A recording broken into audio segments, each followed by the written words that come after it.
अस्सलाम वालेकुम नाजरीन, मैं हूं अस्कर रियाद। नाजरीन, यूक्रेन और रूस के दरमियान जो है वो तनाज़ा चल रहा है।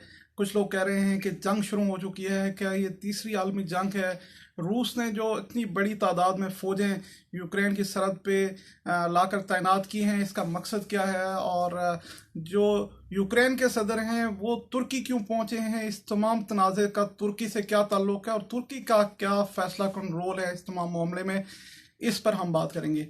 इसका थोड़ा सा बैकग्राउंड सबसे पहले समझते हैं कि ये मामला है क्या। बिलाखिर यूक्रेन और तुर्की के दरमियान, यूक्रेन और रूस के दरमियान जो जंग है, जो तनाज़ा है, उसकी बुनियाद क्या है, वजह क्या है, और ये तनाज़ा अब कितनी शिद्दत इख्तियार कर चुका है, और नेटो और नॉन नेटो जो अलायंस हैं वो इस जंग में क्यों कूदने के लिए तैयार हैं। ये तमाम मामला जो है वो हम देखेंगे। सबसे पहली चीज़ जो है वो ज़्यादा पीछे हम नहीं जाते, 2014 में हम जाते हैं।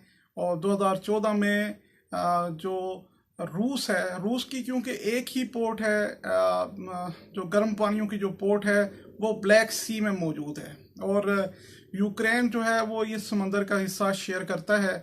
और इसका एक इलाका है क्रीमिया। इस इलाके में रूसी निजात जो थे वो बड़ी तादाद में पाए जाते थे। इसमें तकरीबन 60% रूसी निजात थे और 25% यूक्रेन नेशनल्स थे। तो 2014 में रूस ने किया क्या। रूस ने क्योंकि इसने तमाम अपने जो साइली इलाके थे, तो ब्लैक सी था, इसको सेफ बनाना था, और इसकी नज़र जो यूक्रेन की एक नेवल बेस थी इस इलाके के, इस जजीरे क्रीमिया पर, वहाँ पर थी कि उससे इसको ख़तरा हो सकता है। और ख़तरा इस वजह से कि जब ये सोवियत यूनियन टूटा तो फिर रूस और यूक्रेन बड़े अच्छे ताल्लुकात इनके थे, लेकिन यूक्रेन आहिस्ता आहिस्ता करते करते अमेरिका और फिर नेटो के साथ उसका टिल्ट उस तरफ होता गया और वो उसके साथ जाके मिलता गया। अब 2014 में क्रीमिया जो इलाका, जो जजीरा है, जहाँ पे 60% रूसी निजात थे और 25% यूक्रेनी थे, ये इलाका यूक्रेन के अंडर आता था। उसमें यहाँ पे यूक्रेन की नेवल बेस भी थी। रूस ने किया क्या कि रूस ने रेफरेंडम के बेस पे यहाँ सबसे पहले रेफरेंडम का मुतालबा किया, रेफरेंडम करवाया, और उस बेस पे फिर बाद में फौजें उतार दी और इस पर हमला कर दिया, और इस तमाम क्रीमिया जो जजीरा है इसको अपने कब्जे में ले लिया। अपनी जो समंदरी साइड है, ब्लैक सी में जो रास्ते हैं, उसको महफूज बनाने के लिए। अब उसके बाद ये उससे बाद से अब तक जो है वो जंग जारी है। जो यूक्रेन की ईस्टर्न साइड है उसका एक इलाका है जिसको डोनबास कहते हैं, और यहाँ पर जो रूसी निजात हैं उनकी बड़ी तादाद है, जिनको बागी कहते हैं, इनकी बहुत बड़ी तादाद है। और ये तमाम जंग अब चल रही है डोनबास में, कि रूसी निजात जो हैं वहाँ पर बहुत बड़ी तादाद में है, और रूस इनको सपोर्ट कर रहा है, इनको असला दे रहा है, इनको बगावत पर उकसा रहा है, इनको तमाम अमुनिशन दे रहा है। और अब रूस ने अभी रिसेंटली क्या किया है, रूस ने अभी रिसेंटली ये किया है कि अपनी तमाम फौजें जो है वो यूक्रेन की बॉर्डर पे ले आया है, ये डोनबास के इलाके में ले आए हैं। और यूक्रेन ने ये इल्ज़ाम आयद किया है कि रूस की फौजें दाखिल भी हो गई। 28 बटालियंस जो थी रूस ने मूव किए हैं, बड़ी तादाद में असला जो है वो मूव किया है, बड़ी तादाद में एमुनेशन जो है वो मूव किया है। और यूक्रेन जो है वो इस सूरत हाल में तकरीबन वो फंस चुका है। यूक्रेन के जो सदर हैं उन्होंने बॉर्डर इलाके का दौरा किया, फ़ौज की हौसला अफजाई की, तमाम सूरत हाल। लेकिन यूक्रेन ने नेटो को अलार्म किया है कि ये तमाम सूरत हाल ख़राब हो रही है। रूस ने तमाम फ़ौजें जो है अपनी यहाँ पर इकट्ठी कर ली हैं।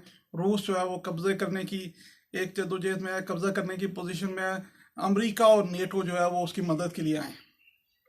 लेकिन जो रूस ने धमकी दी है वो धमकी ये दी है कि अगर अमेरिका या नेटो यूक्रेन की मदद के लिए आए या आगे बढ़े तो हम यूक्रेन को डिस्ट्रॉय कर देंगे, हम इसको मुकम्मल तबाह कर देंगे। ये डोनबास इलाका जो है, रूस का ये कहना है इस पे रूसी निजात हैं और इस पे उनका हक है और ये इलाका उनमें शामिल होना चाहिए। लेकिन अगर नेटो और अमेरिका इस इलाके में आए या यूक्रेन की मदद की कोशिश की तो इसको मुकम्मल डिस्ट्रॉय कर देंगे।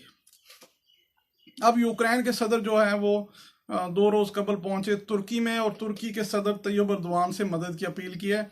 लेकिन ये तुर्की का यहाँ पर सबसे पहले रोल क्या बन सकता है। तुर्की कैसे इस तमाम रीजन पर इन्फ्लुएंस करता है, तो तुर्की कैसे चाहे तो रूस को की तमाम काया पलट सकता है। अब ये क्योंकि एक टेस्ट केस है जस्ट जो बाइडन के लिए भी कि रिसेंटली वो आए थे और उन्होंने ये नारा लगाया था कि उनका जो चीन है वो सबसे बड़ा मुखालिफ है, रूस उनका बड़ा मुखालिफ नहीं है।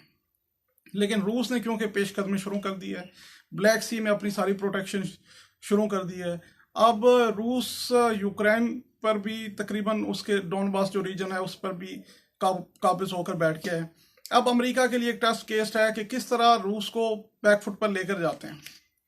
यहाँ पर तुर्की का रोल इसलिए अहम है कि एक वाहिद रास्ता जो ब्लैक सी को जाता है, जिसको आप नए बॉस्फोरस कहते हैं, वो तुर्की के बीच में से होकर जाता है और एक छोटी सी कनाल है।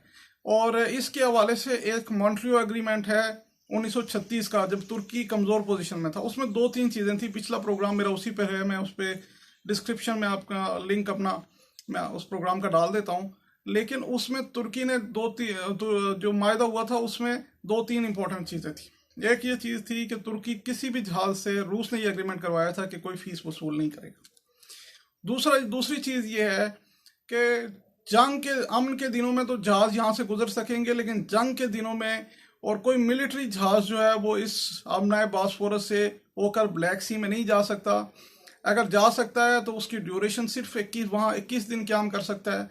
और 21 दिन क्याम के कितने जहाज कर सकते हैं? सिर्फ 9 जहाज जो है एक टाइम में 21 दिन क्याम कर सकते हैं। अब अमेरिका ने 2 जो जहाज हैं फौजी जहाज वो भेजने का फैसला किया, जो 15 अप्रैल से जाएंगे, लेकिन वो सिर्फ 21 दिन क्याम कर सकेंगे। और ये मॉन्ट्रियो एग्रीमेंट तुर्की को इस चीज़ तुर्की में कोई इख्तियार देता है कि जब चाहे तुर्की इस रास्ते को बंद कर दे, जंग के दिनों में जब तुर्की चाहे इस रास्ते को बंद कर दे। आप खुद सोचें कि अमेरिका और उसके इत्तेहादी जहाज जो तादाद में भी अगर कम हो, 9 जहाज जाते हैं यूक्रेन की मदद के लिए, और वहाँ पर अगर तुर्की ये रास्ता बंद कर दे, यहाँ पे आबनाए बॉस्फोरस को बंद कर दे, तो फिर सिर्फ और सिर्फ वाहिद चीज़ रह जाती है, वाहिद रास्ता रह जाता है अमेरिका के पास, और वो घुटने टेकने का है या फिर तबाही का है। तमाम अमेरिकी जहाज तबाह हो सकते हैं, नेटो के तमाम जहाज तबाह हो सकते हैं, या फिर वो घुटना टेकने पर मजबूर हो सकते हैं। तो नेटो जो है, जो America itself a super power है, लेकिन इसको तमाम एलाय मिलकर अगर अटैक रूस पर इस पोजीशन में भी करते हैं, तो इस पोजीशन में भी वो घुटने तुर्की की मदद के बगैर घुटने टेकने पर मजबूर हो जाएंगे। अब तुर्की एक और कनाल बना रहा है जिसको इस्तंबुल कनाल कह रहे हैं। लास्ट प्रोग्राम उसी पर था। इस्तंबुल कनाल का जो लिंक है वो डिस्क्रिप्शन में मैं आपको भेजूंगा। वो 2023 में कंप्लीट होगा जाकर। वो मॉन्ट्रियो एग्रीमेंट उस पर लागू नहीं होता, और वो ब्लैक सी तक रास्ता फ्राहम करेगा, और एक इम्पोर्टेंट कनाल है जिस पर तुर्की काम कर रहा है। लेकिन रूस की कोशिश ये है कि उससे पहले पहले अपने तमाम मामला सेट कर लें। और अमेरिका जो है वो इसके लिए एक टेस्ट केस है, वो इस मदद के लिए तो जाना चाहता है, लेकिन आया अपने फौजी जहाज जाकर वो तबाह करवाएगा या घुटने टेकेगा, ये एक क्वेश्चन मार्क है। तुर्की का रोल जो है वो फैसला कुन रोल है। तुर्की अगर इसका अपना बॉस्फोरस को ब्लॉक कर दे तो फिर किसी के पास कोई रास्ता नहीं रह जाता, और फिर ये रूस ये जंग बआसानी जीत सकता है। अभी की पोजीशन है वो ये है। इस पर आगे भी प्रोग्राम करेंगे कि क्या हो सकता है, और इस्तंबुल कनाल अगर बन गई तो फिर अमेरिका और उसको क्या फ़वायद होंगे। लेकिन अभी की पोजीशन यही है कि तुर्की का जो रोल है, जो वज़न है, वो जिस पलड़े में डालेगा वो भारी हो जाएगा।